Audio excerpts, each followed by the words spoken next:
Estamos apresentando o programa Café com Política.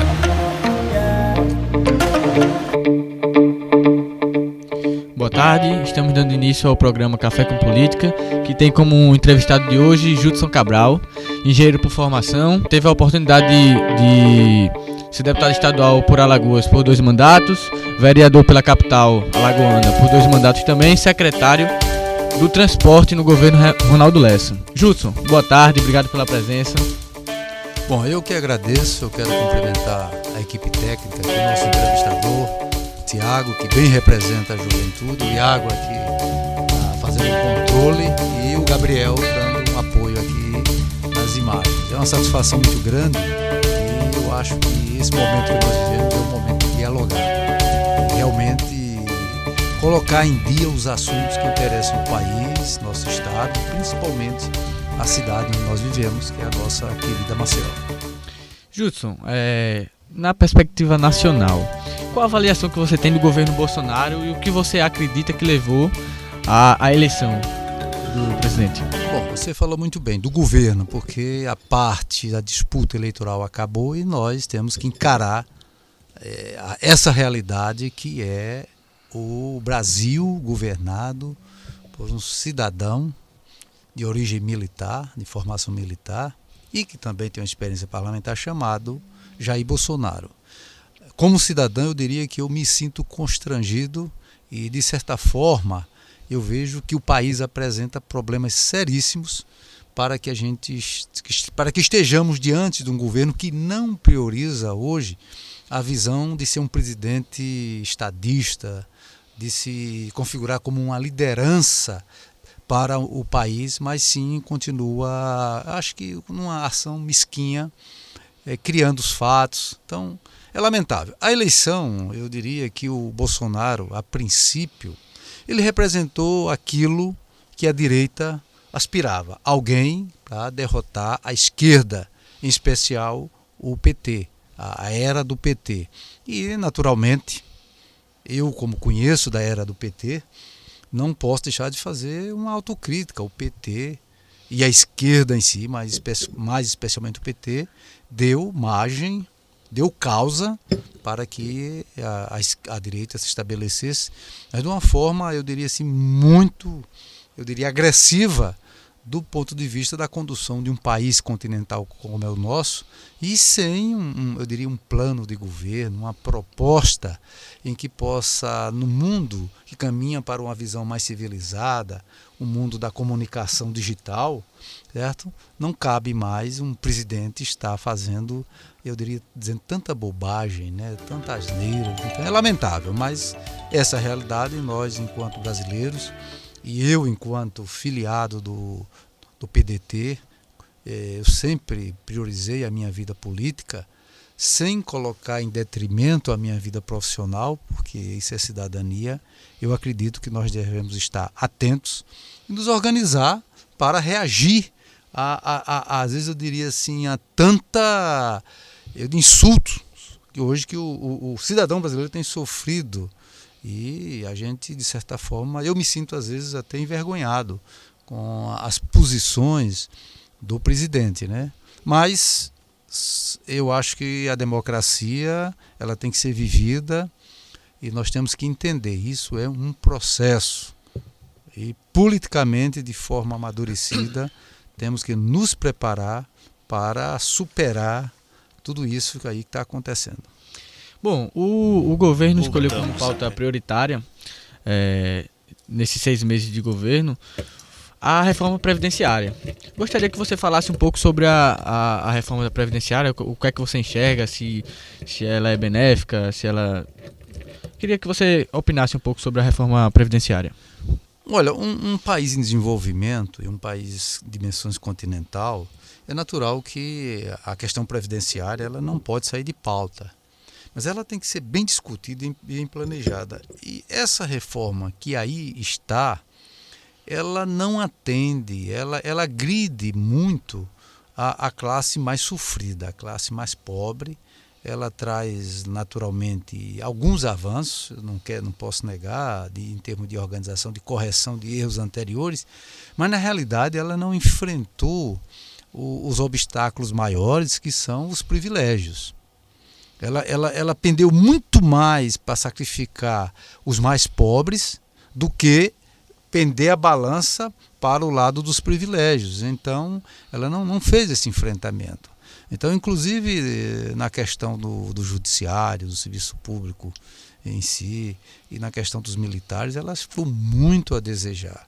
Então, se for para fazer justiça social e pensar num país com uma previsão de futuro, ela fica muito a desejar. Agora, não posso negar que ela corrige alguns aspectos que precisam ser corrigidos. Realmente, hoje, nós sabemos que o brasileiro, certo? A expectativa de vida não é mais 55 nem 56 anos, nem homem nem mulher. Mas também, em contrapartida, sabemos que a realidade do campo ainda existe. Então, quer dizer, ela trouxe alguns avanços, mas no geral, ela não é realmente eu diria assim, uma reforma que se preocupou com o país como um todo e dentro de uma visão realmente de corrigir erros históricos e distorções. E tem uma coisa que precisa deixar bem claro. O governo faz uma propaganda muito grande, que é a salvação da pátria, que a partir daí mais ainda tem questões sérias. As sonegações, precisa atacar de frente, as grandes corporações que sonegam a previdência social, né? Então, são coisas que precisam ainda, que vai ter que entrar em debate. Tudo bem. Recentemente, e acho que cerca de um mês atrás, foram reveladas algumas mensagens pelo Intercept, das quais colocam em dúvida o devido processo legal respeitado por parte da Lava Jato e especificamente no caso Lula. Eu gostaria que você falasse um pouco das consequências dessas mensagens, para que o judiciário hoje vive uma crise institucional muito grande, né? Talvez um dos piores períodos, né? Eu gostaria que você falasse um pouco sobre essas mensagens, sobre a própria prisão do Lula. O que é que você... Olha, primeiro eu falar sobre a questão em si, da segurança jurídica, né? Eu acho que esse é o fator preponderante e o eixo principal que tem que ser analisado, porque não se pode manipular o princípio jurídico, nem se pode direcionar para que alguém seja condenado ou alguém seja, eu diria assim, solto, ou seja liberado, seja anistiado, o que quer que seja, né? Então, o que se viu foi que realmente as manipulações hoje tá vindo à tona, né, com as mensagens do Intercept. Então, é natural que eu acho que o Poder Judiciário, o Supremo Tribunal Federal, tem que fazer uma análise, tem que fazer uma varredura. Assim como o Lula tem que pagar pelos seus erros, se a justiça assim chega na dimensão dos seus erros, o Lula não, qualquer um. Eu fui militante do Partido dos Trabalhadores, tenho um grande respeito pelo presidente do ponto de vista das suas realizações políticas, mas nós somos cidadãos e ninguém está acima da lei. Agora, fazer manobra, porque tinha um jogo de interesse, o interesse eleitoral, a ponto, quer dizer, de levar o ex-presidente a uma condenação, certo? Com a visão meramente do resultado eleitoral.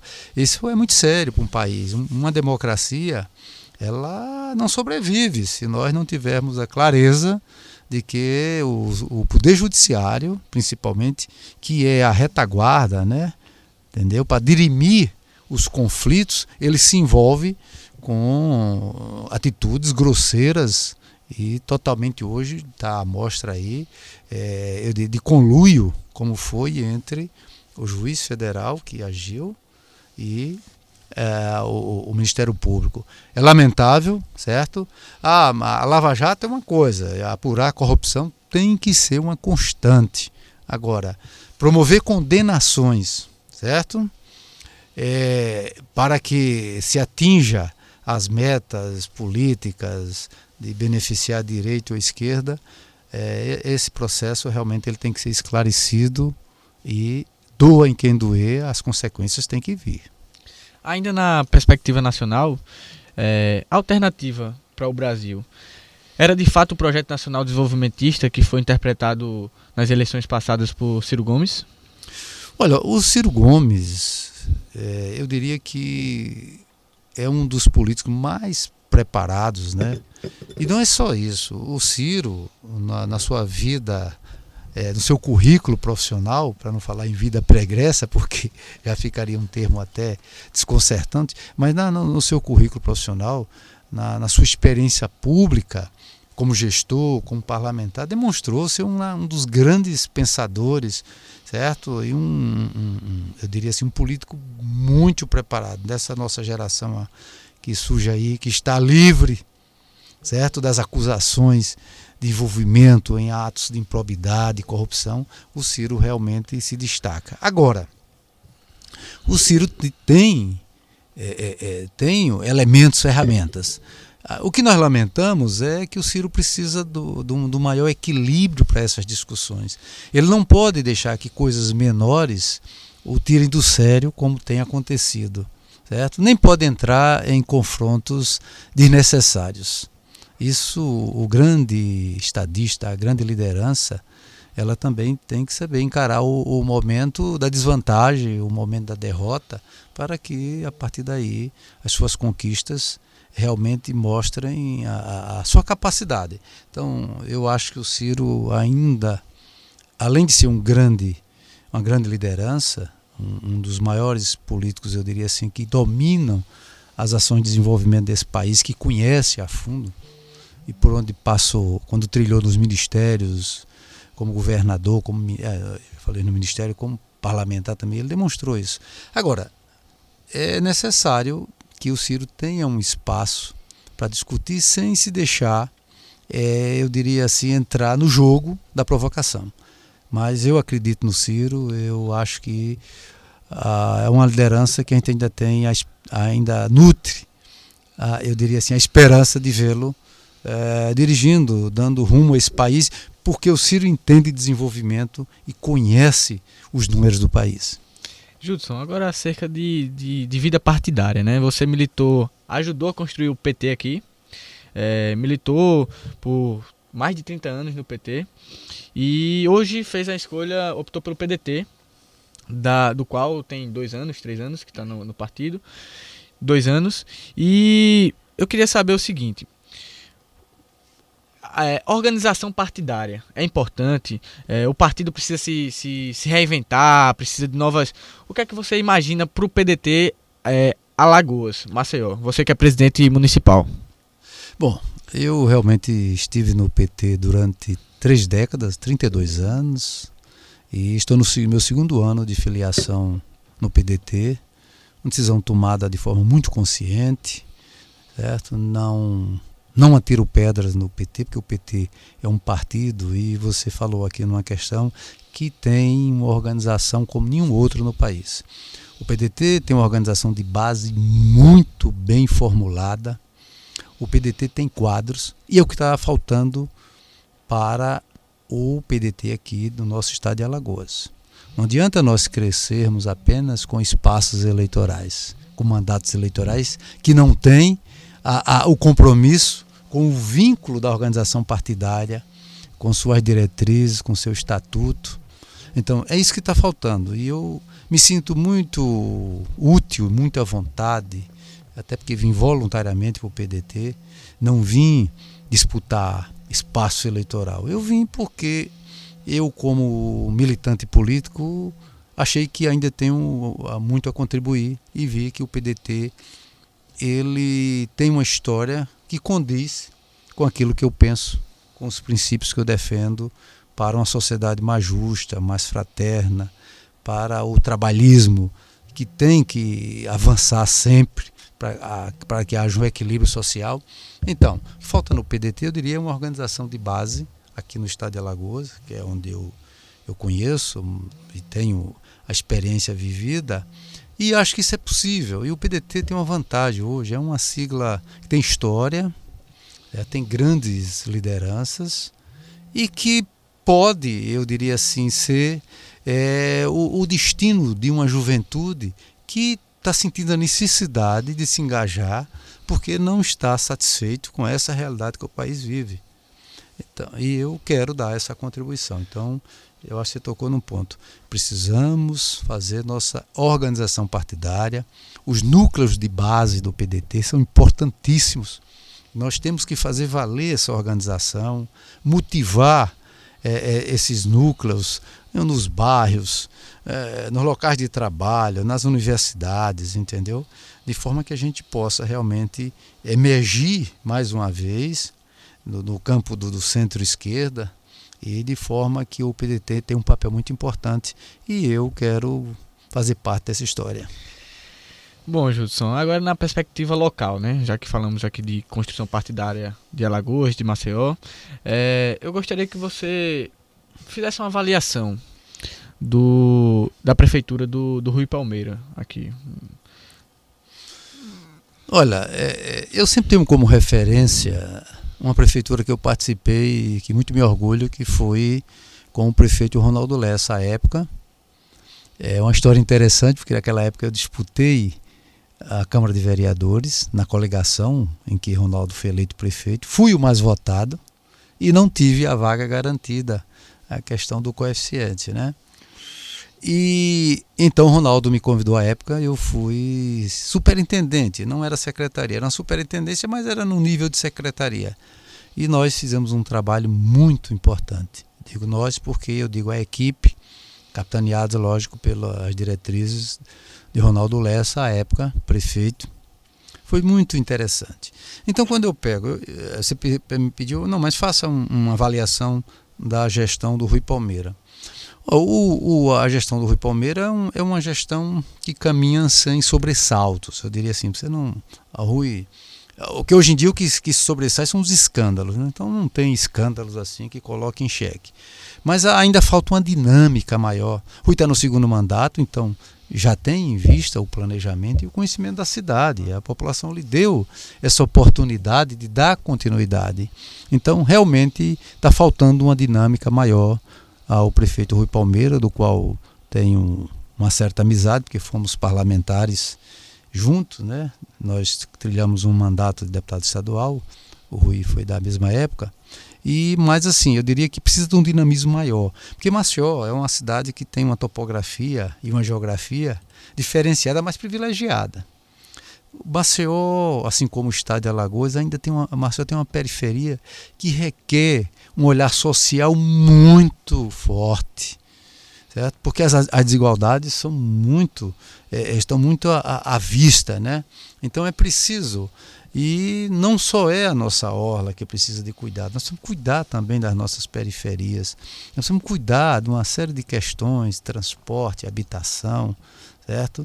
Mas acima de tudo, primar pela educação e pela saúde, porque em qualquer parte do mundo, quando o trabalhador tem uma saúde pública que lhe atende, que lhe dá a tranquilidade de trabalhar, sabendo que o posto de saúde, a farmácia vai atender às suas necessidades, e quando ele sabe que a escola pública pode suprir a parte educacional e de formação dos seus filhos, através de um espaço integral, com a merenda, com os livros didáticos, o salário rende. Mesmo o salário mínimo, hoje no país, que não é um salário ainda, eu diria, adequado para a dignidade do trabalhador, do ser humano, da família, mas se a educação e a saúde dão respostas, e o transporte público de massa circula dentro da normalidade, as coisas melhoram. Então precisamos melhorar muito. Eu tenho conversado com o Rui Palmeira, nós temos a oportunidade de conversar enquanto fazemos uma agenda e a gente discute, mas eu acho que a dinâmica ainda não está à altura do que a população, da expectativa da população. Judson, vamos chegando a um rápido intervalo. Café com Política. Hora certa. 14h55.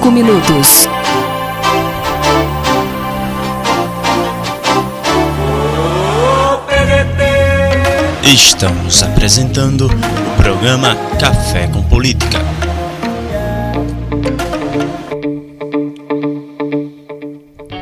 Boa tarde, estamos iniciando o segundo bloco de entrevistas com Judson Cabral, programa Café com Política. Judson, quais as políticas públicas prioritárias para Maceió? Olha, veja bem, com a experiência que eu adquiri, como no executivo, né, que eu fui superintendente de transporte, e também no legislativo, tive a honra, a oportunidade que o povo me deu de ser vereador, então de estar no parlamento municipal durante 8 anos. Eu diria que Maceió, apesar dos avanços que já teve, mas ainda tem muito a avançar. E prioritariamente, eu, se tivesse a oportunidade de ser o chefe do executivo, mas estarei presente dando a minha contribuição em qualquer instância, eu diria que a educação pública, a educação e a saúde são prioritários. Por quê? A princípio, porque nós temos uma cidade com um abismo social muito grande. Maceió tem uma periferia enorme em função. Nós temos hoje, eu acho que 9 usinas apenas moendo, né, funcionando no processo industrial do setor sucroalcooleiro, contra 22, eu acho, da época em que eu fui vereador em Maceió. Então veja que uma grande massa migrou para a periferia de Maceió em busca da sobrevivência. Isso exigiu do setor de saúde, do setor de educação, um estruturamento que não foi possível ser acompanhado. Maceió, eu diria que a época, né, tinha 600 mil habitantes, vamos supor, hoje tem 1.200.000. Então é muito sério esse avanço. Mas eu não quero deixar em segundo plano a questão da geração de emprego. Mas não se gera emprego num regime capitalista apenas na boa vontade, né? Tem que ter investimentos. E para que você gere investimentos, você tem que ter uma cidade que aponte para um desenvolvimento. Então, como nós tivemos um declínio no nosso principal setor de produção, que era o setor sucroalcooleiro do estado, que logicamente influencia totalmente a capital, nós temos uma segunda vocação, que é a vocação turística. Mas é uma cidade que a natureza privilegiou, né? Mas ainda se ressente de não ter uma infraestrutura. Aí vem a questão da política de infraestrutura. Por exemplo, nós ainda temos na orla de Maceió saneamento a desejar, onde nós temos, não foi um derramamento de esgotos nas nossas praias. Então, quer dizer, são coisas ainda que eu diria que num país avançado não se admite. Então, nós temos que partir com mais, eu diria, agressividade para não deixar que essas questões de saneamento, principalmente na área que gera serviço, porque a orla de Maceió é um ponto de geração de serviços, com seus hotéis, bares, restaurantes, né, e outras atividades, né.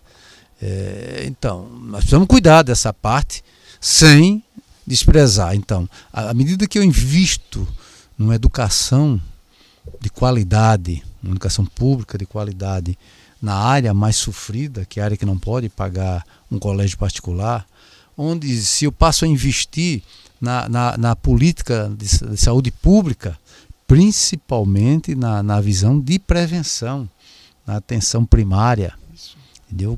Então eu vou começar a dar um equilíbrio. Então eu vejo que Maceió ainda se ressente muito de uma visão de planejamento e de uma política que traga esses componentes. É fácil? Não. Por quê? Porque como nós não temos um setor industrial pujante, então o nosso comércio também não fica ainda num plano também de grande movimentação, os recursos, as receitas correntes, né, os recursos públicos arrecadados, eles ainda não são suficientes. Então a gente depende de repasse, fica a depender de repasse, das receitas de repasse, né? Mas isso sendo feito racionalmente, com, eu diria, um bom parlamento. Porque um bom parlamento? Porque um parlamento que tem compromisso, ele não só ajuda nas diretrizes de desenvolvimento, como ele fiscaliza, não permitindo que o executivo não vou falar nem desvio, mas cometa desperdícios, né? Que seja objetivo. Então, a Maceió é uma cidade que tem grandes perspectivas. Então, ao meu ver, elencando educação, saúde e geração de emprego. Aí, quando eu vou gerar emprego, eu preciso do transporte público de massa, transporte coletivo. E Maceió, uma cidade que não foi planejada, tem uma dificuldade muito grande. O problema hoje é muito maior do que a minha época, quando eu tive a oportunidade de fazer a gestão dos transportes de Maceió. Me orgulho do período que passei, deixei, eu diria assim, uma organização muito boa do transporte coletivo. E hoje a coisa é mais grave. Por quê? Porque com a modernidade da comunicação surgiram os aplicativos e surgiram os transportes, outros modais.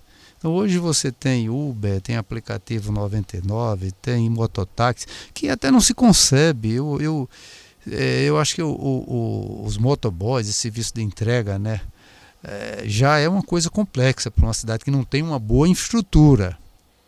Imagine o mototáxi, né, que coloca em risco vidas. Então há uma complexidade, mas aí é onde entra um poder público organizado, certo? Com vias bem sinalizadas e um processo de fiscalização educativa, principalmente. Lógico que ela tem que ser punitiva, mas acima de tudo educativa. Então é necessário realmente que uma futura gestão volte a pensar Maceió dentro de uma visão de prioridades e, acima de tudo, com a participação da população. Judson, enquanto engenheiro de formação e político, você acha que podemos resolver o problema da infraestrutura urbana em Maceió? Temos grandes problemas de mobilidade, saneamento básico. O que é que você vislumbra como solução para esses problemas? Naturalmente que esse tipo de problema não se resolve no estalar de dedos, né? Por exemplo, saneamento. Saneamento diz respeito a um projeto de engenharia, a um planejamento. Maceió tem solução? Tem. Agora, tem recurso para investir? Não tem, porque se você tem recurso, saneamento é uma das infraestruturas mais caras que existe, né? Porque você vai fazer com obras enterradas, você vai fazer com estações elevatórias, né? De forma que você tenha as ligações domiciliares, mas é indispensável e fundamental. Então, nós temos que pensar hoje num planejamento onde o saneamento... Agora, se eu não invisto em saneamento, eu vou gastar mais na saúde pública, porque aonde é que o povo adoece mais? Exatamente na área periférica, onde nós não temos um saneamento à altura. Quando você fala em saneamento básico, é bom aqui dizer, não é só o esgoto sanitário, saneamento são os elementos. Coleta e distribuição de água potável, coleta e destinação dos esgotos, que são resíduos sólidos, certo? Coleta e destinação do lixo. Esses três elementos, mais com um elemento chamado poluição, que você tem a poluição sonora e tem a poluição de resíduos, fazem parte de um contexto que precisa ser olhado, mas precisa também da intervenção do poder público. E isso não acontecendo, principalmente a parte de drenagem e coleta de esgoto, a saúde pública fica num nível de despesa muito alto. Então, essa visão do gestor é uma visão que realmente tem que acompanhá-lo, não numa aventura de ser apenas um prefeito, ou nós estamos falando da municipalidade, mas sim numa visão de ser o gestor de uma cidade que aponta para um futuro e para as necessidades básicas da sua população. Então, dentro dessa visão, que eu acho que nós precisamos avançar. Ainda sobre mobilidade urbana, qual a visão que você tem acerca do período em que você estava à frente da Secretaria do Transporte e a visão que você tem hoje? Qual avançou, não avançou? Qual é a sua concepção? Olha, nós pegamos um período muito crítico, né? Quando nós assumimos, junto com o Ronaldo Lessa, havia uma desorganização total do transporte coletivo público. Você tem uma ideia, havia 3 classes de tarifa A, B e C, que era um total contrassenso, com um atentado contra o trabalhador, porque o cara que tinha um emprego melhorzinho morava mais próximo do centro, a tarifa era menor. O cidadão que morava no Bendito Bento, muitas vezes o pessoal da construção civil, o pessoal que vivia na informalidade, que faturava menos, pagava, além de passar mais tempo dentro do ônibus, que é uma perda do tempo útil de vida, né, do lazer, de alguma coisa em casa, ainda pagava mais. A tarifa C era a tarifa mais cara. Então nós revertemos tudo isso, criamos câmara de compensação e unificamos a tarifa, e até hoje. Organizamos muito, reformamos praticamente todos os terminais. O terminal de transbordo, que é o do Bendito Bento, foi construído na nossa gestão. Foi junto com o Ronaldo Lessa que eu construí aquele terminal e deixamos o projeto de integração pronto. Lamentavelmente não foi dado sequência. Hoje a coisa é muito mais difícil. Por quê? Porque com a invasão de outros modais, táxi-lotação, mototáxi, clandestino, que fica dificílimo porque o número de veículos hoje é bem maior. Então a frota do transporte coletivo ela está muito agredida nesse aspecto. E aí, como nas outras cidades, se faz necessário o subsídio, porque o custo do transporte ele fica muito alto, o custo. Aí a tarifa, a população não suporta uma tarifa para cobrir o custo. E ele é necessário, porque uma cidade, se você não tiver transporte de massa, você tem uma ideia, um ônibus, ele evita, em média, 60 carros circulando, de 40 a 60. Então você imagina uma cidade com essa quantidade de veículos, a poluição, a quantidade de movimento, ou seja, a massa, que carro é massa se deslocando, né? A massa sólida se deslocando, é um transtorno. E principalmente para Maceió, que foi uma cidade que cresceu desordenadamente. Maceió não é fruto de um planejamento. Por exemplo, Aracaju teve um planejamento inicial. Então você pode, se você for em Aracaju, você vai ver que as vias elas fluem sem tanta, eu diria assim, interrupção. Já não, Maceió, além de ter uma topografia de cidade alta e cidade baixa, né, nós temos esses problemas de ruas estreitas, calçadas estreitas e não disponibilizamos espaço para ciclovias. E isso para as baias do transporte coletivo. Então tem ruas que o ônibus vai aqui e ele para no meio da rua. E aí você já congestiona.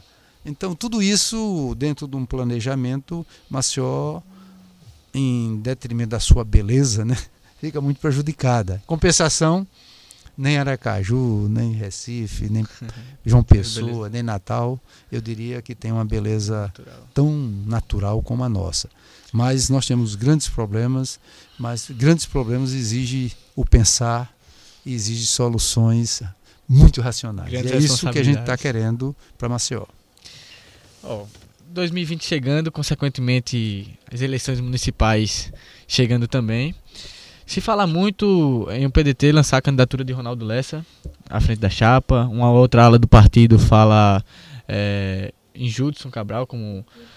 Eu gostaria que você falasse um pouco sobre essa perspectiva de 2020. Judson Cabral disputando uma prefeitura, Ronaldo Lessa, Judson disputando um cargo na Câmara Legislativa.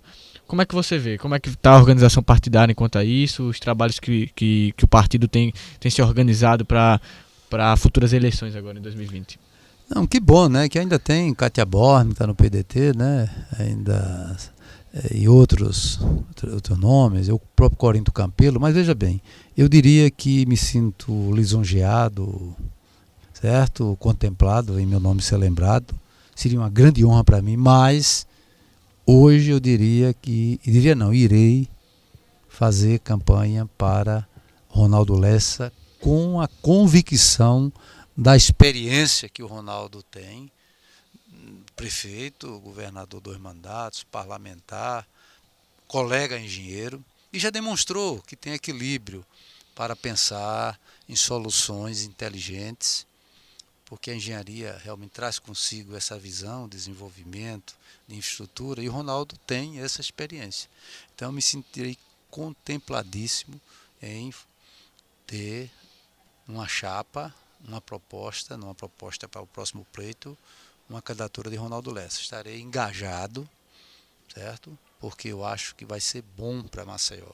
Ronaldo Lessa trazer de volta a sua experiência com a disposição que ele tem. Então isso, não tenha dúvida que o PDT e a população de Maceió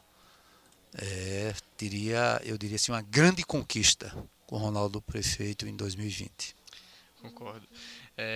Veja, acabamos esquecendo de falar um pouco sobre algumas áreas específicas de Maceió, como o próprio mercado. Você que costumeiramente tem ido lá no mercado durante sua vida, gostaria que você falasse um pouco sobre o problema do mercado, o alagamento, coisas desse tipo. Qual a solução? Como é que você enxerga o mercado nessa perspectiva macro de você das pessoas voltarem a frequentar mais como frequentavam há um período atrás? Realmente eu tenho com o mercado uma identidade de vida, né? Porque desde minha vida de menino eu já acompanhava meu pai e depois eu criei esse hábito e gosto, vou com muita satisfação ao mercado, que é chamado mercado da produção, ali na Levada. Tem mais de 30 aos 35 anos que eu frequento, mas frequento para fazer compras e tenho assim um relacionamento muito grande com aquele público do mercado, com os trabalhadores, com a clientela, e realmente eu diria que nós nos sentimos abandonados em termos de mercado. O mercado, em todos os locais que eu vou visitar, eu conheço quase todos os mercados das nossas capitais. E é um ponto de encontro, é um ponto turístico, inclusive, porque é no mercado, quando o turista chega, que o mercado é um mercado atraente, que ele conhece a cultura, o artesanato, a qualidade do alimento, o que é que se produz. Normalmente as pessoas que comercializam no mercado têm histórias de vida nos bairros diversos, e tem uma ligação direta com a agricultura, com a produção daquela cidade. Então o mercado é muito interessante. E um mercado que tenha condições de higiene, que tenha condições de mobilidade, de acessibilidade, é muito interessante para uma cidade turística. Por isso que eu acho que foi uma coisa que os últimos prefeitos não atentaram. Tem solução? Tem. Nosso mercado tem um problema seríssimo, que ele foi feito num local que era um local, eu diria assim, de alagado, né? Um local ali na Levada, era uma área parcialmente alagada, mas ele foi feito dentro de uma visão, só que ele ficou numa cota que, com o crescimento urbano, onde nós fomos impermeabilizando o solo, então ele aquela área passou a funcionar como uma bacia, e a cota do mercado ficou um pouco abaixo da cota dos riachos, quando a maré está cheia. Então dá um retorno e nós temos alagamentos no nosso mercado. Isso traz uma condição de higiene, de limpeza muito sofrida, e o mercado, eu diria assim, as pessoas sentem um abandono muito grande.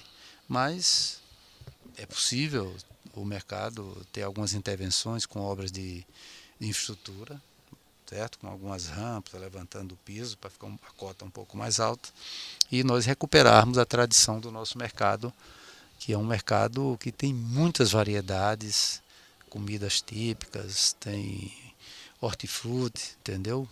Cereais, tem de tudo, tem de tudo. Eu realmente vejo que há condições, eu acho que uma gestão que queira realmente fazer um investimento, buscar recursos, é possível ainda tornarmos a área do mercado uma área não só de conforto para os seus moradores, mas também de atração turística. Muito bem. Judson, última pergunta.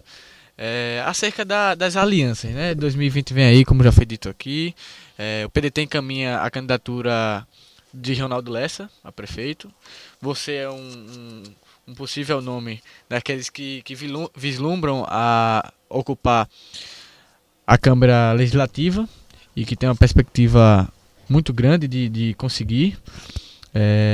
As alianças que o PDT pretende formar para essa disputa em 2020. Como você imagina? Do centro-esquerda à esquerda mais radical? Como é que você vê essas alianças assim?